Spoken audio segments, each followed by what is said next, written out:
please subscribe and don't forget to press the bell icon to get notified whenever we upload a new video. अनुराग ढांडा की बड़ी खबर इस वक्त देश के 13वें उपराष्ट्रपति के लिए आज चुनाव है। उपराष्ट्रपति पद के लिए एनडीए उम्मीदवार एम वेंकैया नायडू और यूपीए के उम्मीदवार गोपाल कृष्ण गांधी के बीच ये मुकाबला आज होना है। गोपाल कृष्ण गांधी महात्मा गांधी के पौत्र हैं। आज देर शाम तक चुनाव के नतीजे भी आ जाएंगे। संसद भवन परिसर में कुछ देर पहले शुरू हुई वोटिंग शाम 5 बजे तक चलती रहेगी। वैसे अंगगणित की यहाँ पे अब बात करें तो एनडीए के प्रत्याशी एम वेंकैया नायडू यूपीए के प्रत्याशी गोपाल कृष्ण गांधी से काफी आगे नजर आ रहे हैं। उपराष्ट्रपति चुनाव में सिर्फ लोकसभा और राज्यसभा के सदस्य ही वोट कर सकते हैं। ऐसे में एनडीए की जीत साफ नजर आ रही है। दोनों सदन को मिलाकर सांसदों की संख्या है 790। बीजेपी की अगुवाई वाली एनडीए के पास लोकसभा में 340 और राज्यसभा में 85 सांसद है, जो कुल मिलाकर 425 होते हैं, यानी कि आधे से काफी ज्यादा ये अंक बनता है। अंकगणित को देखते हुए बीजेपी जीत के लिए आश्वस्त भी नजर आ रही है। मौजूदा उपराष्ट्रपति हामिद अंसारी का कार्यकाल 10 अगस्त को खत्म हो रहा है।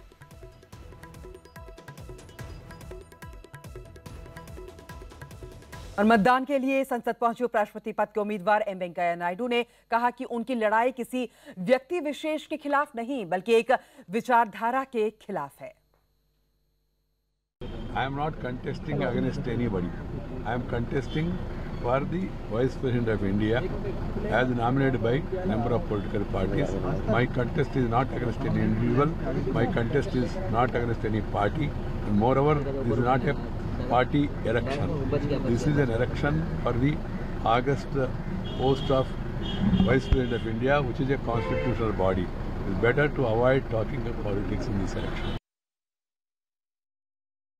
वहीं उपराष्ट्रपति पद के लिए यूपीए उम्मीदवार गोपाल कृष्ण गांधी का भी कहना है कि यह चुनाव संवैधानिक सिद्धांतों पर आधारित एक लड़ाई है। उससे भी ज्यादा दो व्यक्तियों और नहीं दो किसी दलों के बीच में है।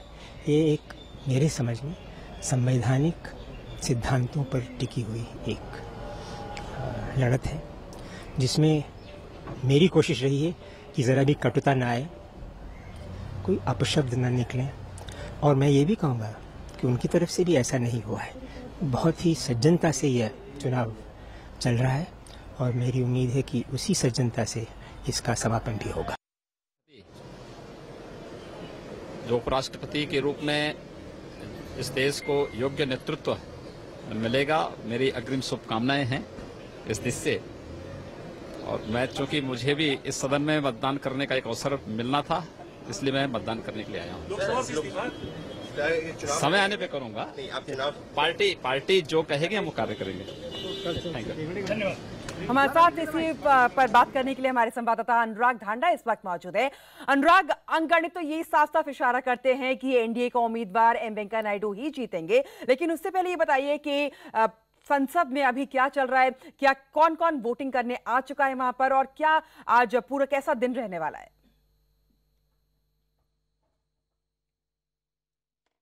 देखिए, बिल्कुल वोटिंग शुरू हो गई है और प्रधानमंत्री से लेकर के एनडीए के उम्मीदवार वेंकैया नायडू तक पहुंच चुके हैं इस वक्त संसद में, जो अपने आप में दर्शाता है कि बिल्कुल सीरियस कॉन्टेस्ट के तौर पर एनडीए इसको ले रही है। हालांकि अगर जैसा आपने भी बताया कि नंबर्स में कोई कहीं शक शुबा नहीं है कि एनडीए के उम्मीदवार वेंकैया नायडू इस मुकाबले को जीत लेंगे, लेकिन उसके बावजूद ये मुकाबला दिलचस्प है। वो इस मायने में कि नंबर्स कितने रहेंगे, कौन किसको सपोर्ट करेगा। खासकर कि अगर आप देखें तो जेडीयू के सांसद जो हैं वो किसको सपोर्ट करते हैं इस मुकाबले में, ये बेहद दिलचस्प रहेगा। क्योंकि जहां एक तरफ एनडीए की सरकार बिहार में बन चुकी है, एनडीए में शामिल हो चुके हैं जेडीयू के तमाम सांसद, लेकिन वहीं पर इस बारे में संशय लगातार बना हुआ है। क्योंकि गवर्नमेंट बनने के बाद भी बिहार में इस तरीके का जेडीयू की तरफ से बयान आए कि वो अभी भी गोपाल कृष्ण गांधी को सपोर्ट करेंगे। तो ये निश्चित तौर पर दिलचस्प होगा कि कितने नंबर्स रहते हैं अपोजिशन के इस मुकाबले में, और इसको लेकर के बीजेपी कितना संजीदा है उसका उसका अंदाजा आप इस बात से लगाइए कि कल एक रिहर्सल किया गया जिसमें 16 वोट इनवैलिड सांसदों के हुए, तो उसको लेकर के नाराजगी थी कहीं ना कहीं बीजेपी अध्यक्ष में। तो नंबर्स को लेकर के बीजेपी सीरियस नजर आ रही है और ये ताकत दिखाने का अपना एक जरिया भी है। अगर इसमें नंबर्स में कहीं चूक होती है या विपक्ष को थोड़े भी ज्यादा नंबर मिल जाते हैं तो जीत के बावजूद भी एक एम्बेरसमेंट हो सकता है बीजेपी के लिए। बिल्कुल अनुराग, और वेंकैया नायडू अभी मीडिया से बात करते हुए ये कह रहे थे कि मैं किसी पार्टी से नहीं हूं, किसी पार्टी से मेरी लड़ाई नहीं है, किसी कैंडिडेट से मेरी लड़ाई नहीं है। ये एक संवैधानिक पोस्ट के लिए वो लड़ रहे हैं। वहीं कांग्रेस ये कहती रही है कि एक विचारधारा की लड़ाई है। किस तरह की ये विचारधारा की लड़ाई कांग्रेस बताती है?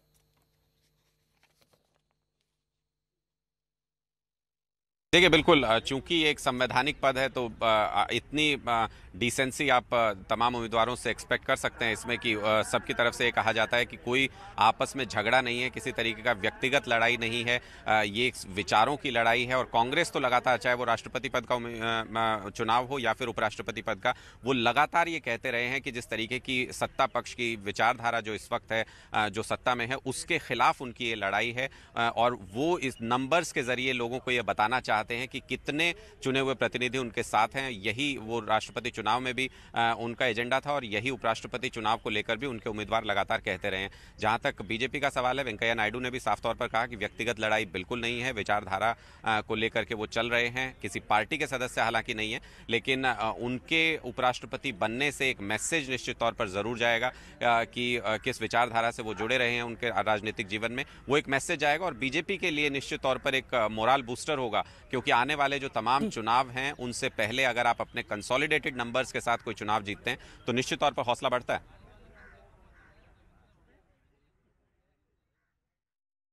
चलिए अनुराग, आप हमारे साथ बने रहिए। इस बीच आपको सुनाते हैं प्रभात झा का क्या कहना है।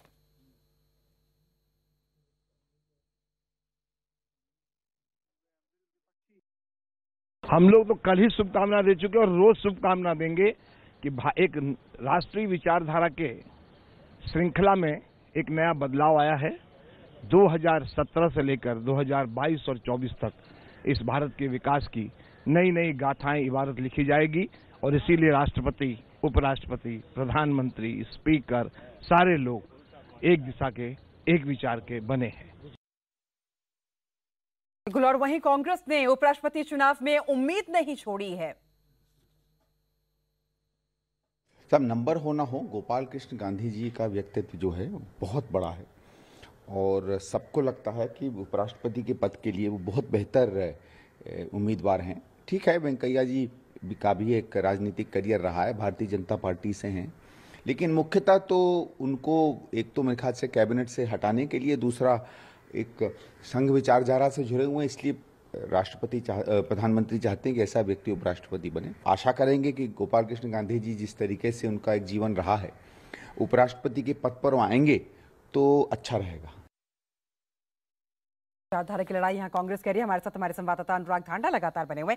अनुराग, ये आपसे समझना चाहेंगे कि किस तरीके से वाइस प्रेसिडेंट का इलेक्शन हमारे देश में होता है।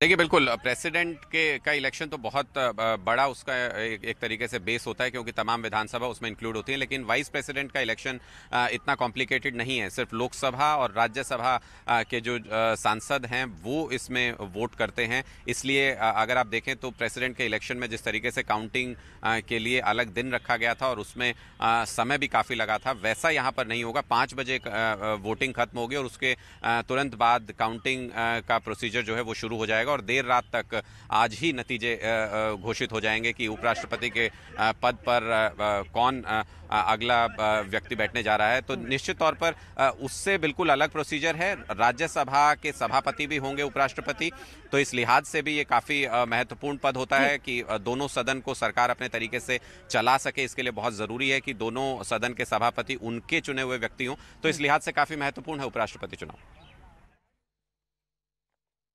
बिल्कुल, तो बहुत महत्वपूर्ण है और आज शाम तक ये नतीजे आ जाएंगे। उम्मीद की जा रही है कि 5 बजे तक वोटिंग खत्म हो जाएगी और 7 बजे तक नए उपराष्ट्रपति का ऐलान कर दिया जाएगा। अनुराग, आप हमारे साथ बने रहिए। रुक करते अगली खबर का। जम्मू कश्मीर के सोपोर में मुठभेड़ के दौरान सुरक्षा बलों ने लश्कर के 3 आतंकियों को मार गिराया।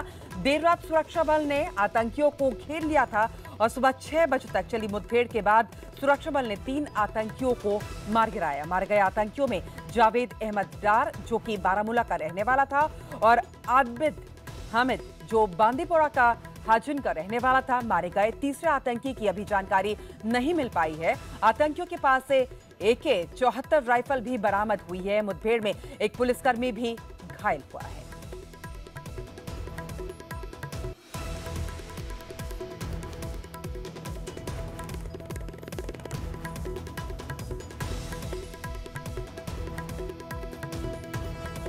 इसकी रात को हमें एक पक्की खबर मिली कि 3 लश्कर के टेररिस्ट जो हैं ये अमरगढ़ में एक कॉलोनी में छुप के बैठे हुए हैं। खबर मिलने पे हमने और SOG सोपोर ने हमने एक जॉइंट ऑपरेशन लॉन्च किया और कॉर्डन इस्टेब्लिश किया। कॉर्डन इस्टेब्लिश करने के बाद हमने उन टेररिस्टों से हमने दरखास्त करी कि आप लोग सरेंडर करिए, पर दरखास्त करने पे उन्होंने हमारे पर फायर खोल दिया और फिर हमने फायर का जवाब फायर से किया है। और ये ऑपरेशन सुबह 6 बजे तक हमने तीनों टेररिस्ट को हमने खत्म कर दिया था। रिफत अब्दुल्ला हमारे संवाददाता इस वक्त हमारे साथ मौजूद है। रिफत, ये सोपोर का ये कौन सा इलाका था जहां पे सुबह ये मुठभेड़ चली? रिफत अब्दुल्ला से हम जुड़ने की कोशिश करेंगे, लेकिन इस बीच आपको बता दें कि सोपोर में मुठभेड़ में लश्कर के 3 आतंकियों को ढेर कर दिया गया है और साथ ही एक पुलिसकर्मी भी यहां पर घायल हो गए। 2 तस्वीरें हम आपको दिखा रहे हैं। लश्कर के 3 आतंकी आज ढेर किए गए और वहीं आतंकियों के पास से AK-74 बरामद किया गया। जैसे कि अभी बता भी रहे थे अधिकारी कि उनको सरेंडर करने के लिए कहा गया, लेकिन सरेंडर करने की बजाय उन्होंने फायरिंग कर दी पुलिस बल पर, सेना पर, वहां पर जो मौजूद थे अधिकारियों पर। और उसके बाद ये मुठभेड़ सुबह 6 बजे तक चलती रही, जिसमें 3 आतंकियों को ढेर कर दिया गया। इस मुठभेड़ में हमारे एक पुलिसकर्मी भी घायल हो गए। रिफत अब्दुल्ला हमारे साथ, हमारे संवाददाता इस वक्त मौजूद है। रिफत, ये बताइए कि सोपोर का ये कौन सा इलाका था और कैसे ये मुठभेड़ पूरी शुरू हुई?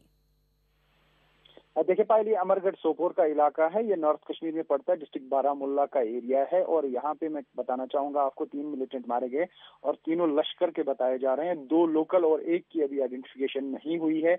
लेकिन मैं आपको बता दूं, इन तीनों से जो राइफल्स बरामद हुई हैं ये AK-74 राइफल्स हैं। रिसेंट टाइम में ये पहली बार रिकवर हुई हैं इस तरह की राइफल्स, क्योंकि अभी तक AK-47 या AK-56 रिकवर होती आई हैं। लेकिन बताया जा रहा है कि जब 89 में जब मिलिटेंसी शुरू हुई तो इस तरह की राइफल्स जो AK-74 है वो आ रही थी, लेकिन रिसेंट टाइम्स में पहली बार इस तरह की 3 राइफल्स एक साथ देखी गई हैं। तो इससे ये समझा जा सकता है कि शायद सामान का नया कंसाइनमेंट उस पार से आया है जो इस वक्त मिलिटेंट्स यहाँ पे इस्तेमाल कर रहे हैं, क्योंकि यहाँ पे वेपन्स की शॉर्टेज हमेशा देखी गई और यही वजह है कि काफी सारे मिलिटेंट्स ने अटैक किया सिक्योरिटी फोर्सेस पर, खासतौर से पुलिस पे जो सॉफ्ट टारगेट बने, तो वहां से उन्होंने चाहे इंसास राइफल्स या SLR राइफल्स छीन के ली। लेकिन वो बहुत ही लंबी राइफल्स होती हैं और वो ऑलमोस्ट सारे पकड़े गए या मारे गए। उनसे वो राइफल्स तकरीबन 60 to 70% राइफल्स जो है रिकवर की गई। लेकिन ये वाला जो गन है इसे शॉर्ट गन समझा जाता है, क्योंकि इसका बैरल जो है बहुत ही शॉर्ट होता है और इसको आगे पीछे ले जाना यानी कि अपने साथ ले जाना बहुत इजी पड़ता है, क्योंकि ये ज्यादा दिखती नहीं है दूर से, कहीं पे भी इसको छुपाया जा सकता है फेरेट के अंदर या जैकेट के अंदर। तो ये एक नई डेवलपमेंट देखने को मिली है कि बिल्कुल। और जो पहले जो राइफल्स बरामद किया जाते या पहले जो गोला बारूद हथियार बरामद किया जाते थे, इस बार की रिकवरी बिल्कुल अलग है। बहुत बहुत शुक्रिया रिफत हमारे साथ जुड़ने के लिए, तमाम जानकारी देने के लिए।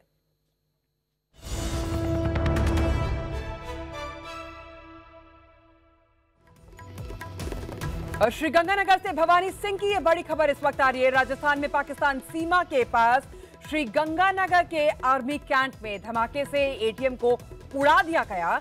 यहां देर रात साधुवाली आर्मी कैंप में एक अज्ञात शख्स ने स्टेट बैंक ऑफ इंडिया के एक ATM में ब्लास्ट कर दिया। धमाका इतना जोरदार था कि ATM के परखच्चे उड़ गए। विस्फोटक पदार्थ से किया गया और ब्लास्ट से ATM में मौजूद कैश भी जल गया। वहीं ब्लास्ट की वजह से बैंक परिसर को काफी नुकसान भी पहुंचा है। घटना की जानकारी के बाद सेना और पुलिस के आला अधिकारियों ने घटनास्थल का जायजा लिया, तो वहीं सेना की तरफ से जवाहर नगर थाना में अज्ञात व्यक्ति के खिलाफ मुकदमा दर्ज कराया गया है।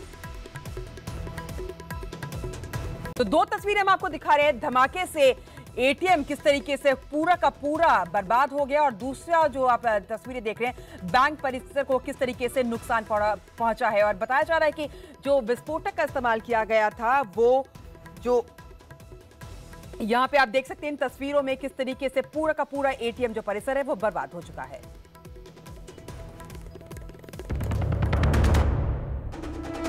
जम्मू कश्मीर के सोपोर में सुरक्षा बल ने मुठभेड़ में 3 आतंकियों को मार गिराया। सोपोर में मुठभेड़ के बाद सुरक्षा बल ने पहली बार आतंकियों से AK-47 बरामद की।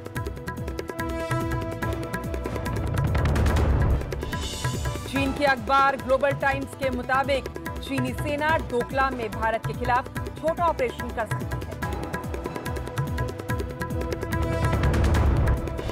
वेंकैया नायडू और गोपाल कृष्ण गांधी के बीच हो रहे उपराष्ट्रपति चुनाव के लिए मतदान जारी। गुजरात के बनासकांठा में राहुल गांधी की गाड़ी पर हुए हमले की जांच राज्य के ADG को सौंपी। कश्मीर के IG आज अमरनाथ यात्रियों पर हमले की साजिश रचने वालों का पर्दाफाश करेंगे। आयकर भरने वालों के लिए आज आखिरी तारीख है और अब इसके बढ़ने की संभावना नहीं है। नए नियमों के मुताबिक मृत्यु प्रमाण पत्र के लिए आधार कार्ड न होने पर एक प्रमाण पत्र देना जरूरी होगा। बॉम्बे हाईकोर्ट ने महाराष्ट्र में सरकारी नौकरियों में प्रमोशन में आरक्षण पर रोक लगाई। न्यूज 18 इंडिया ने योगी सरकार में भी जारी अवैध खनन के गोरख धंधे का पर्दाफाश किया। न्यूज 18 इंडिया के पास पिछले साल LOC में घुसने की कोशिश करते आतंकियों का एक्सक्लूसिव फुटेज। किडनी की बीमारी से जूझ रहे अभिनेता दिलीप कुमार का डायलिसिस किया जाएगा।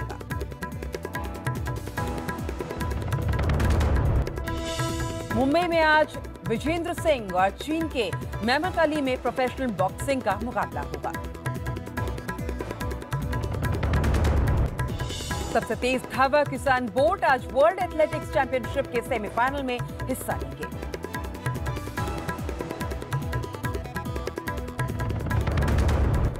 उत्तराखंड में भारी बारिश के बाद नयार नदी में आए उफान से आसपास के गांव के लिए खतरा बढ़ा। अरबाज खान और सनी लियोनी की फिल्म तेरा इंतजार का मोशन पोस्टर रिलीज किया गया।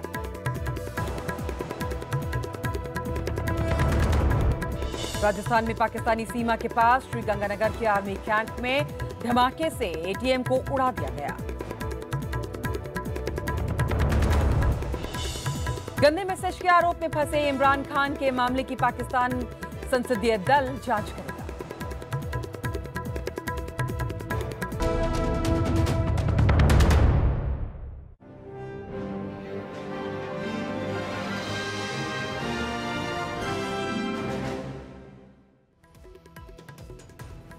अनुराग ढांडा की इस वक्त की ये बड़ी खबर है। देश के 13वें उपराष्ट्रपति के लिए मतदान शुरू हो चुका है। राष्ट्रपति पद के लिए एनडीए उम्मीदवार एम वेंकैया नायडू और यूपीए के गोपाल कृष्ण गांधी के बीच मुकाबला आज हो रहा है। गोपाल कृष्ण गांधी महात्मा गांधी के पौत्र हैं। आज देर शाम तक चुनाव के नतीजे भी आ जाएंगे। संसद भवन परिसर में कुछ देर पहले शुरू हुई वोटिंग शाम 5 बजे तक चलेगी। वैसे अंकगणित की बात करें तो एनडीए के प्रत्याशी एम वेंकैया नायडू यूपी के प्रत्याशी गोपाल कृष्ण गांधी से काफी आगे नजर आ रहे हैं। उपराष्ट्रपति चुनाव में सिर्फ लोकसभा और राज्यसभा के सदस्य ही वोट करते हैं। ऐसे में एनडीए की जीत साफ दिखाई दे रही है। दोनों सदन को मिलाकर सांसदों की संख्या है 790। बीजेपी की अगुवाई वाली एनडीए के पास लोकसभा में 340 और राज्यसभा में 85 सांसद है, जो कुल मिलाकर 425 होते हैं, यानी आधे से काफी ज्यादा। अंकगणित को देखते हुए बीजेपी जीत के लिए आश्वस्त भी नजर आ रही है। मौजूदा उपराष्ट्रपति हामिद अंसारी का कार्यकाल 10 अगस्त को खत्म हो रहा है। मतदान के लिए संसद पहुंचे उपराष्ट्रपति पद के उम्मीदवार वेंकैया नायडू ने कहा कि उनकी लड़ाई किसी व्यक्ति विशेष के खिलाफ नहीं है, बल्कि एक विचारधारा के खिलाफ है। I am not contesting against anybody. I am contesting for the Vice President of India as nominated by number of political parties. My contest is not against any individual. My contest is not against any party. Moreover, this is not a party election. This is an election for the August post of Vice President of India, which is a constitutional body. It's better to avoid talking of politics in this election. वहीं उपराष्ट्रपति पद के लिए UPA उम्मीदवार गोपाल कृष्ण गांधी का भी कहना है कि ये चुनाव संवैधानिक सिद्धांतों पर आधारित लड़ाई है। उससे भी ज्यादा दो व्यक्तियों और नहीं दो किसी दलों के बीच में है। ये एक मेरे समझ में संवैधानिक सिद्धांतों पर टिकी हुई एक लड़त है, जिसमें मेरी कोशिश रही है कि जरा भी कटुता ना आए, कोई अपशब्द न निकले, और मैं ये भी कहूँगा कि उनकी तरफ से भी ऐसा नहीं हुआ है। बहुत ही सज्जनता से यह चुनाव चल रहा है और मेरी उम्मीद है कि उसी सज्जनता से इसका समापन भी होगा। और अनुराग धांडा हमारे साथ लगातार बने हुए हमारे संवाददाता। अनुराग, साफ है कि नंबर एनडीए के पास है, वेंकैया नायडू की जीत पक्की यहाँ पे नजर आ रही है, लेकिन आज जो वोट पड़ने वाले हैं वो कौन से और किसके वोट्स हो सकते हैं जिन पर नजर रखने की जरूरत है, जो मार्जिन ऊपर नीचे करने की क्षमता रखते हैं?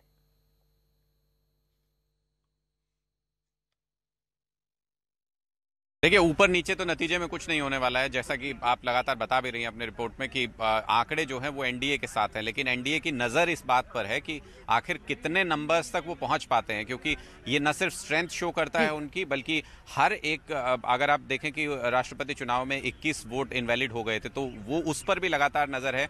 कल ट्रायल एक वोटिंग कराई एनडीए के सांसदों की, तो उसमें 16 सांसद उसमें फेल रहे, तो उस पर नजर एनडीए की है कि कहीं इस तरीके से वोट खराब ना हो, टोटल नंबर उनका जो है वो अच्छा एक नंबर आए ताकि स्ट्रेंथ शो कर सकें। साथ ही ये पहला मौका होगा अगर वेंकैया नायडू जीतते हैं, जो कि जीत रहे हैं, अभी तक नंबर्स में दिख रहा है। बिल्कुल संघ के बिल्कुल, और ये यहाँ पे कोशिश रहेगी कि आज जो वोट है वो ठीक से पड़े, और कल जो यहाँ पे ट्रायल कराया गया था उससे भी नाराज नजर आ रहे थे अमित शाह। चलिए अब रुक करते हैं, खबर पक्की है।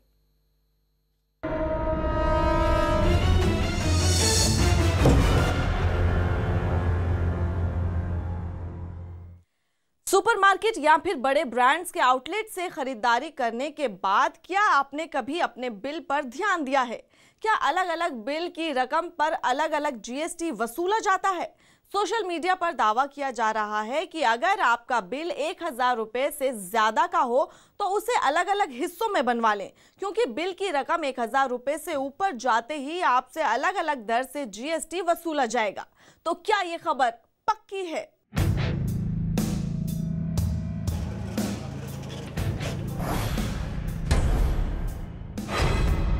गुड्स एंड सर्विसेज टैक्स यानी जीएसटी जब से लागू हुआ है तभी से सोशल मीडिया पर इसे लेकर रोजाना नए दावे किए जाते हैं।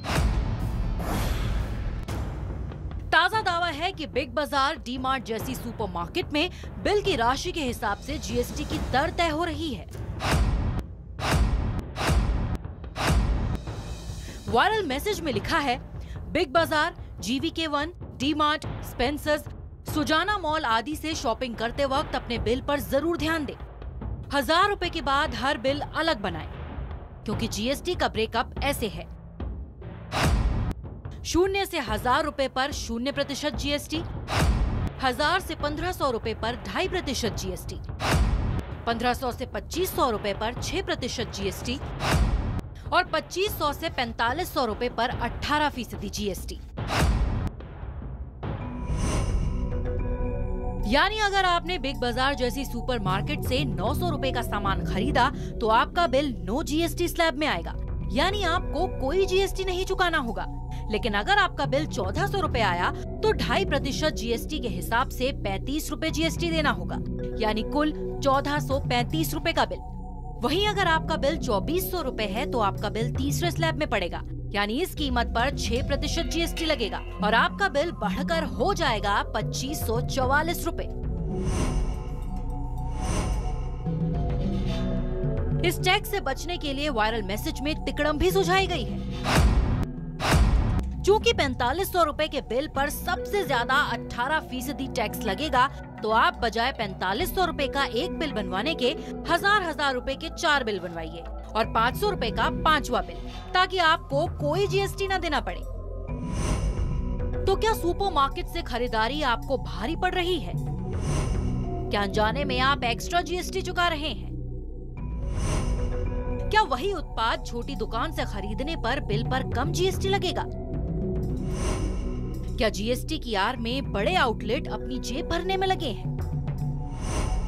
क्या सरकार को इस घोटाले की भनक है? वायरल मैसेज का दावा है कि सुपरमार्केट में 1000 रुपए से ऊपर के बिल पर जीएसटी वसूला जा रहा है, लेकिन जीएसटी तो किसी भी चीज की कीमत पर लगता है, उसका बिल की राशि से क्या लेना देना? ऐसे में निजी सुपरमार्केट बिल पर जीएसटी कैसे वसूल सकती हैं? क्या ये कंपनियां जीएसटी की आड़ में गड़बड़ झाला कर रही हैं? वायरल मैसेज में लिखा है 0 से 1000 रुपए पर 0 जीएसटी, फिर 1000 से 1500 रुपए के बिल पर 2.5% जीएसटी। 1000 रुपए की कीमत का बिल 2 स्लैब में दिखाया है, तो फिर पूरे 1000 रुपए के बिल पर कितना जीएसटी लगेगा? 0 या 2.5%?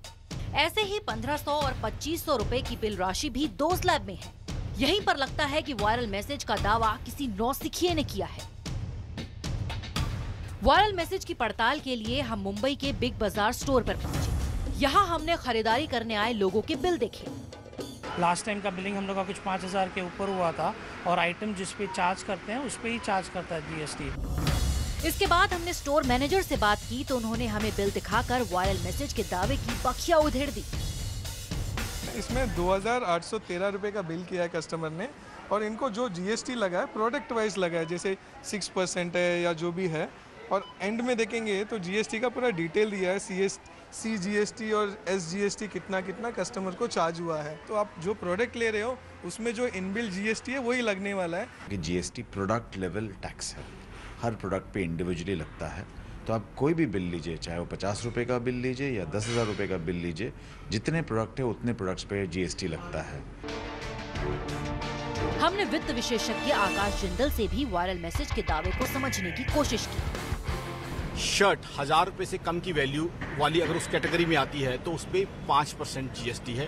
कोई भी शॉप है, हम किसी स्पेसिफिक शॉप की बात नहीं कर रहे, इन जनरल ABC XYZ कोई भी शॉप हो, वहाँ पे 800 रुपए की मैं 5 शर्ट लेता हूँ, तो चाहे मैं 4000 रुपए का इकट्ठा बिल बनवाऊँ, चाहे 800 रुपए का अलग अलग बिल बनवाऊँ, मुझे 5% जीएसटी ही पे करना है।